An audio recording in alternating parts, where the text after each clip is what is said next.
Howdy and welcome back to Celebrating Vintage Model Kits. Today's subject is an old Aurora kit. This is the 1956 Aurora Focke-Wulf 190. It's kit number 3069. Original mold date for this is from 1954. And we got box art by Jim Cox, who did most of the early Aurora box art before Joe Catula took over. And Aurora's first kits were issued in 1952. Those were the copies of the Hawk kits, the F9F Panther and the F90 from Lockheed. And the kits sold well enough that Aurora decided that they were going to make some more. So in 53, they ended up producing the P40, the ME-109, an F86D, a P38, the Yak-25, which eventually became the MiG-19, that infamous kit, and then finally a Zero. And this was all while they were still based in Brooklyn. And so this group of kits is known as the Brooklyn 8. They moved to North Hempstead, New Jersey. And this is the first kit that was produced after the move, the Focke-Wulf 190. So first of the non-Brooklyn 8 kits. So let's take a look here what we got. We've got a very interesting rendition of the FW-190 here. We've got, proportions are just really whacked out. You got this big giant motor here, huge spinner, small propeller compared to it that's offset to the left. Huge pilot inside there. We've got the exhaust here just flaming out the sides. I don't know if he's got nitrous oxide going on, if these are rocket boosters or what he's got happening here, but lots of flame coming out the side. Shortened tail, the tail's misshapen. Your wings are tiny. You got this huge aileron, happening here. This wing's a completely wrong angle going off here, but yet its gun is still firing forward. We've got one cannon up here. We do have some cowl guns that appear to be firing, and it's flying over these strange rivers here. So very odd artwork, but very striking. And since Aurora was really targeting kids, you can totally see how this would be attractive to an 8-year-old wanting to get this black butcher bird. And of course, we've got spurious markings on here. You can kind of see the remnants of the circle that they painted out. The first issue of this kit did have the Happy Fun Party symbol here, and that was replaced by another Iron Cross on here, or Hawken Cruise. I think it was a Hawken Cruise or Balkan. I don't know which one's which, but the non-offensive ones here. And this is the first issue of it, utilizing the Aurora the oval logo, but it still has the sunburst behind.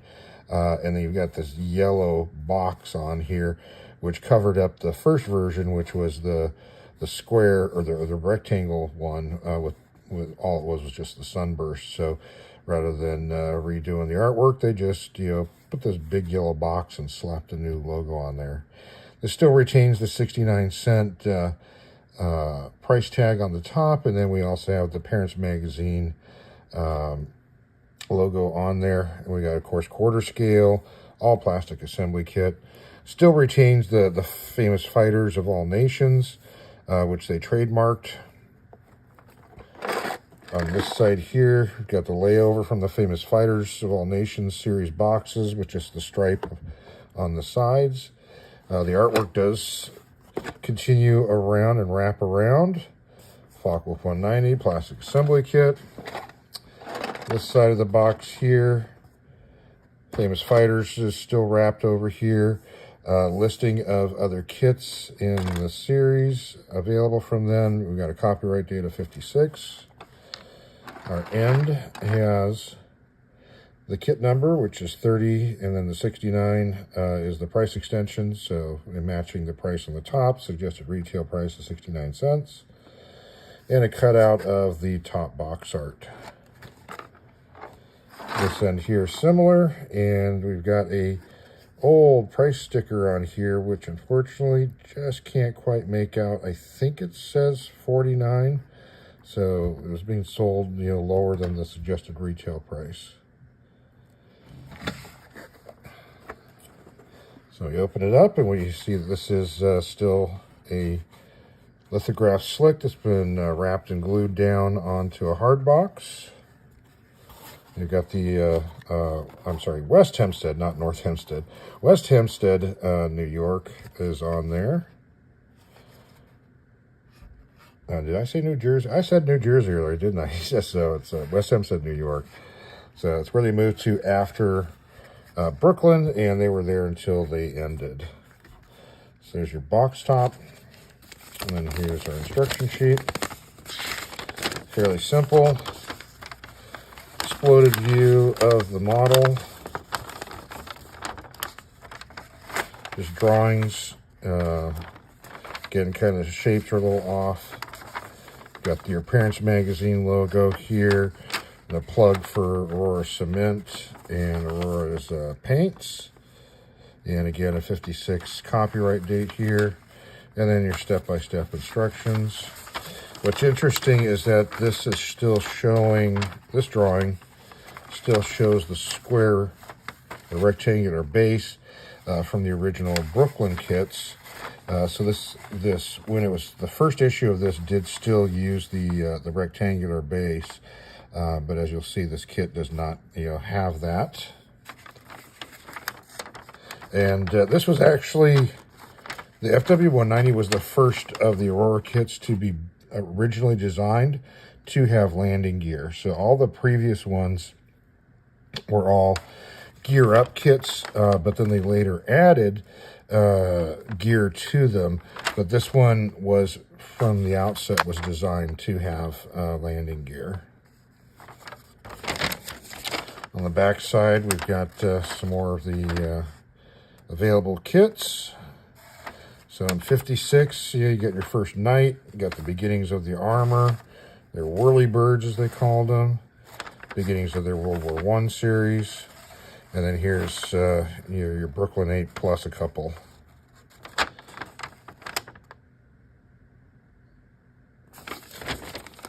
So now, as far as markings go, this kit unfortunately does not have its decals, but the markings, there is some truth in them. At least the T2-116 that's on here. This actually belonged to a FW-190 F8, factory build number 12043, and it was a captured aircraft. It was originally assigned an FE code of FE-116, and that was later changed to a T2 code, so it was a T2-116, and it was captured or surrendered at Neubiberg Airfield, south of Munich. It was ferried to Cherbourg in France for transfer onto or to the U.S. and was put aboard the HMS Reaper. So this was part of, I believe it was called Operation Paperclip or Watson's Wizards, where they went around trying to find examples of German technology and then shipped them over to the United States. So this is one of them that ended up on that shipment on the Reaper. It ended up landing in Newark in August of 45 and was transferred sometime within the next month or two to Freeman Field in Indiana for further testing. Once all that testing was completed, in 9 May of 1946, it was ordered to be relocated to Chicago as part of a group of aircraft that were being held for preservation for the future Air Force Museum.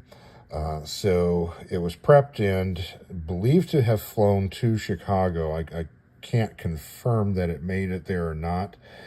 The photographs that I was able to find on this are all associated with Freeman Field. So at some point, the aircraft ended up being scrapped, did not get preserved. But its sister ship, FE-117, also an F-8 captured at Newbyburg, did end up being preserved, and that one is the one that is currently at the Smithsonian Museum. So you can see its sister ship fully restored at the Smithsonian. So I'll show you some of the pictures of that right here.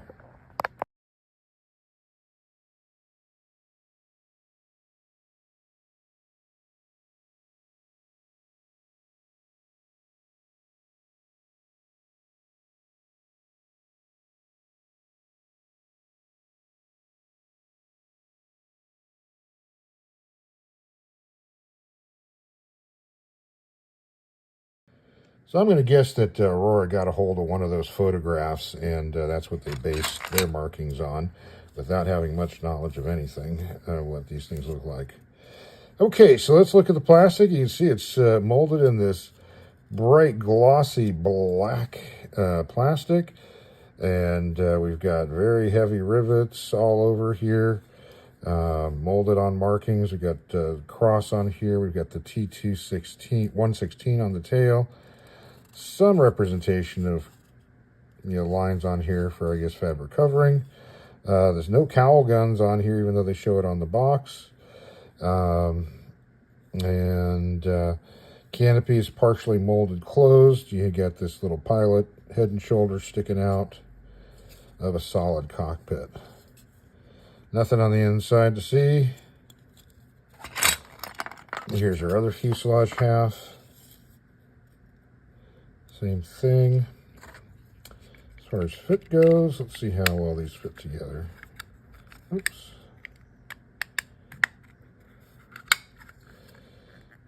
And not the best fit in the world. There we go. So it's got, the fit's really poor. Really thick, heavy seam. Sharp edge there. And so there's your fuselage. Then here's our wings. Solid one-piece pieces of plastic. Molded on marking of that FR. A little bit of flash around the outside of this wing here. Just random lines on here. We do have some representation of a gear door, maybe. The tray for the wing cannon, although the wing cannon is not represented here. Got this rough finish on that, which is similar to what's underneath where the marking would go. And then two spots here for the weapons. And some flash around the outside edge on this one too. So you've got that FR being repeated on the bottom. So there's your wings. Got our horizontal stabilizers. Shape is way off. But similar detail on those. Solid one pieces. Got our nose. Some attempt at representing the cooling fan. Here's our gear. All molded as solid one piece, so tires won't rotate. Or wheels won't rotate. And it's just held in by this itty bitty little pin. I can see these things breaking off very easily. But real soft, rounded edges. Yeah. And here's our prop. Very undersized, paddle bladed, bullet tip nose. Yeah. A little bit of flash on there. Here's our bombs to stick underneath the wings. Not quite sure what these are supposed to look like. They look like 1920s bombs. And we do get a tail wheel. There's our pin for our prop. There's our canopy. And pretty thick. It does have some raised, but it's real soft framing on there. And then finally our base. So this is when they switched to the triangle base. And you would put there was on the decal sheet would be a little triangle to put on here for the kit. And there's the upper part. So there you go. So this is your FW-190 by Aurora. As far as other issues go, the original issue, of course, was the 1954 one, part of the initial Famous Fighter series. 55 had the Sunburst logo that I mentioned before. Then 56 is this one. 57, they gotten rid of the price on the top and the parents logo. The price of the kit itself initially was 59 cents, then went to 69. And then in 58, price increased to 79 cents. And that also got new artwork, completely different artwork, which is really cool. The F-190 diving down, and you see some B-17s in the background. And I believe that one was done by Joe Catula. So a big improvement on box art. 60, price went up again to $1. 61, price dropped to 79 cents again. 64 was a Canadian issue with multi-language across the bottom of the box, and I think on the instruction sheets are also multilingual.